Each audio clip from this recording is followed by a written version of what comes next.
अंदर हो जा, पाकिज वहाँ सामने 50 मीटर बैठे हैं दूर. It is just miraculous that we escaped unhurt because the peak was so small, most of the bombs would go over. Jain sir, so first of all, I'm very happy that you have finally accepted our request to be on our channel. And so from each and everyone from the team, we like to thank you for your being our the mentor, as well as to giving us all kind of good advices during the time of the pressure. So sir, my first question will be for you is why army and how this happened? Thank you, Saurabh, for having me. And definitely, it's a pleasure always to talk to the team and to the world through them. And why army? Army is a way of life. Army is what has made me what I am. And it is, as they say in NDA, that here we make men out of boys. So I became a man there and lived life the good way, the tough way, and the good way. Sir. So, sir, first of all, I would like to know that, like being a youngster, why it happened? Like, what was that first thought which came to your mind that you will join the army? What was the first thought?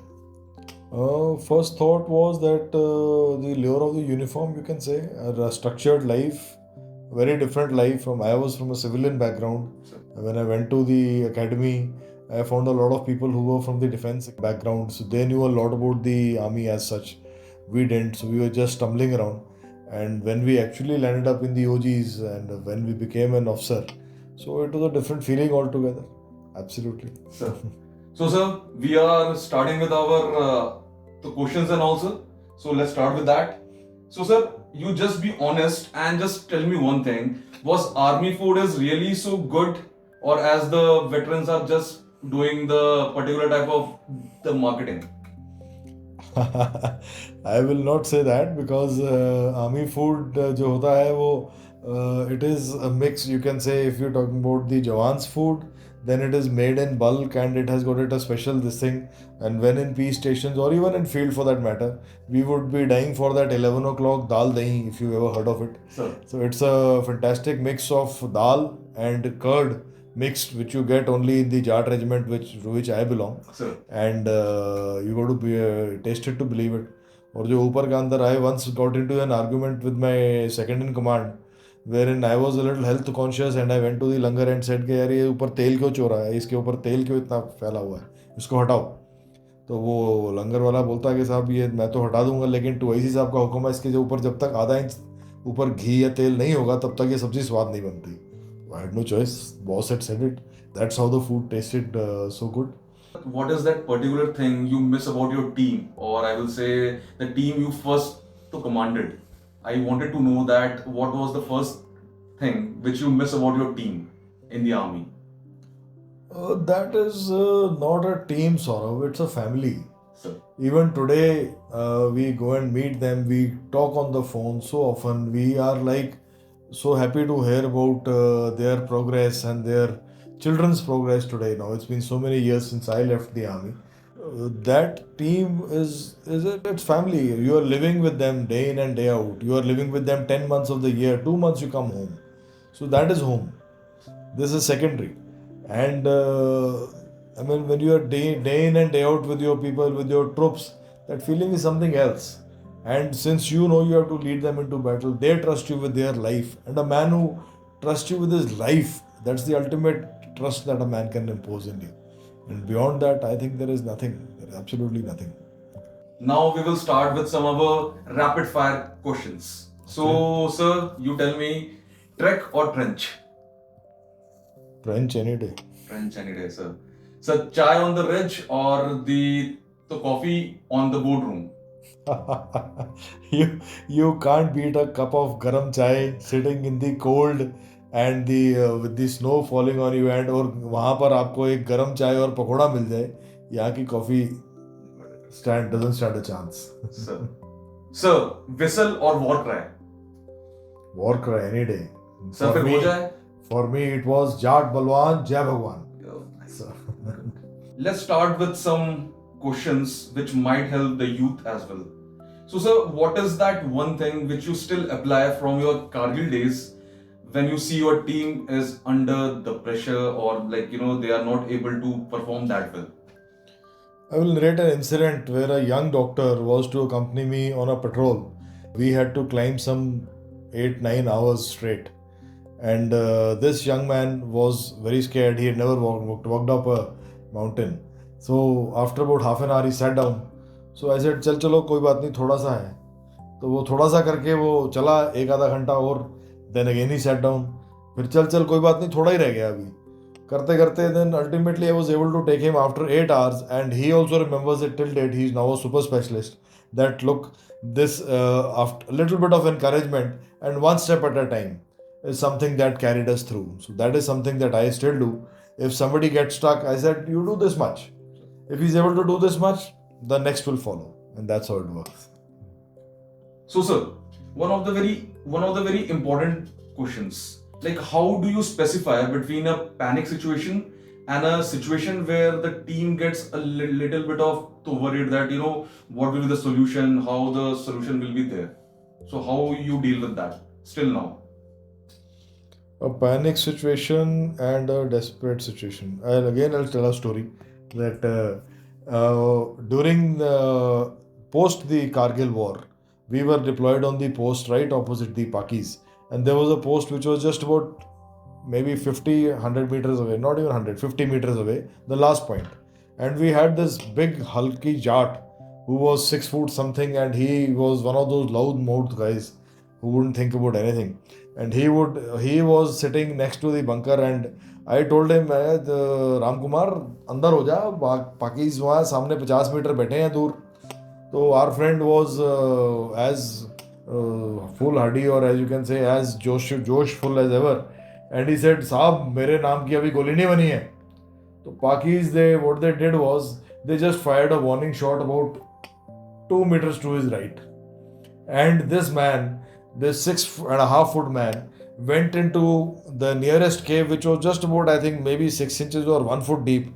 And we literally had to pull him out by his feet later on. कि कहाँ घुस गया. So that was a panic situation. But then I had to send him back कि भाई तू सबसे दूर पीछे वाली पोस्ट में जा, तू तो मरवाएगा. ठीक है, खुद भी मरेगा, हमारे को भी मरवाएगा. So that became a panic situation. But yes, there's nothing bigger than losing your life.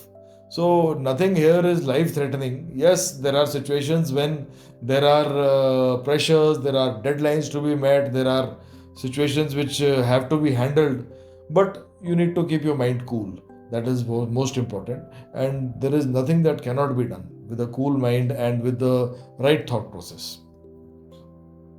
So sir, what is that single memory from Kargil which you still have in your mind? Like, every day or every night or some days, like every week you have that thought process always. That thing, that scent I'm talking about, sir. I would say we were deployed on a post called Mata Post. And there on one day, one of the our neighboring posts got shelled. They were being shelled. So in retaliation, I asked my battery commander to fire upon the Pakistani posts so that they would stop firing on them. Now what happened is that although they didn't stop firing there on them, but they realized that somebody from here on this peak, on I was sitting at the highest peak on that area.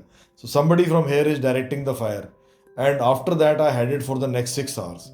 6 hours we were bombarded. It is just miraculous that we escaped unhurt because the peak was so small, most of the bombs would go over it.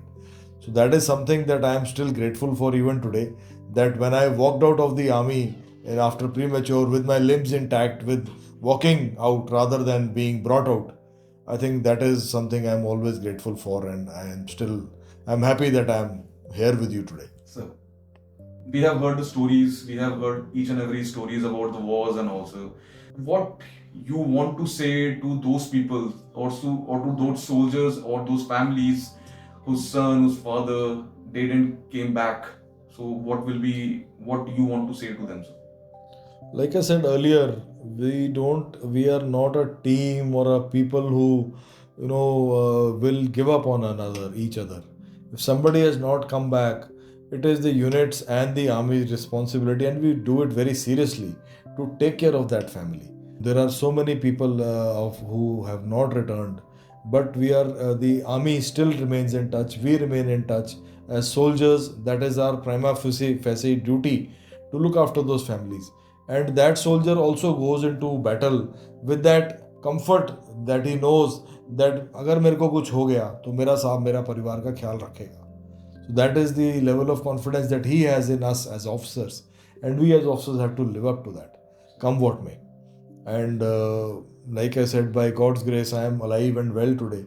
But a lot of our people aren't. The least that we can do is that ensure that they get their dues, they are well looked after, they live their life with dignity, with whatever best that the government provides and we can do from our side. You being an army officer, so if you want to sum it up by saying that what for you, and like you have seen that war also, the Great War. So what do you think is the courage or the youth should understand about being courageous or being stupid? What kind of views you have? There is a very, very thin line between courage and foolhardiness, as we call it. So, at times, bravery is also a matter of somebody, if in his in his normal day to day life, would say he's a fool. But in times of war, that foolhardiness is what at times carries the day. The most indisciplined people tend to become heroes in war. That is a fact of life. And however, in day-to-day life, such bravado is not required. And in today's world, if you look at incidents of road rage, or if you're trying to correct people, it doesn't work. People don't respond that way. War is a different story altogether. However, I would still say that have the courage to stand up for what is right. And don't be foolhardy. Yes, don't bang your head against ruffians or something. But if you find, let's say you find a girl being teased on the road, there's no harm trying and stepping in and tell the guy to do the right thing. Or very basic thing, we always talk about how cats are so clean and all. If you see something littering on the road, somebody littering on the road, what's the harm in telling him, भाई साहब ये आपका है, इसको साथ ले जाओ. Or if you are taking a walk in the park and we find litter over there, if you pick it up and put it in a dustbin, there's nobody stopping you. It's your own conscience that takes you there. And it is all of us who make a nation. The nation doesn't work on its own. So, sir, not taking a lot of time of yours, and I just want to ask you a very last question, sir. That what is your message to the Indian people as well as the Indian youth in terms with the Kargil War? Like whatever you have learned, whatever you want to say to the fellow Indians. They say a nation that forgets its heroes, is doomed to fail. So don't forget those heroes, don't forget those sacrifices that the young people of that time have made for keeping this nation alive. You are here, you are safe today because those people, even today, are fighting in icy cold weather, come thunder, come rain, come heat. They are there to guard you and not let any infiltrator come inside. See the condition of what is happening in the world today to nations that don't guard their borders well. Have respect for those people who are giving their everything, absolutely everything, so that you can sleep safe at night. It may sound cliched, but it is a fact. I have lived that life. 26 years back, we were there in that position. We did our duty. But it was with a sense of responsibility towards people sitting behind. The whole nation was watching us. And today also, there are young men who are doing that same duty. And be a nation worth fighting for. Be a nation that soldier sitting on the border is proud to defend. That is all I would like to say. So thanks a lot for your time, and in the end I just want to tell you Jai Hind and Jai Balwan, Jai Bhagwan. Jai Hind. Thank you.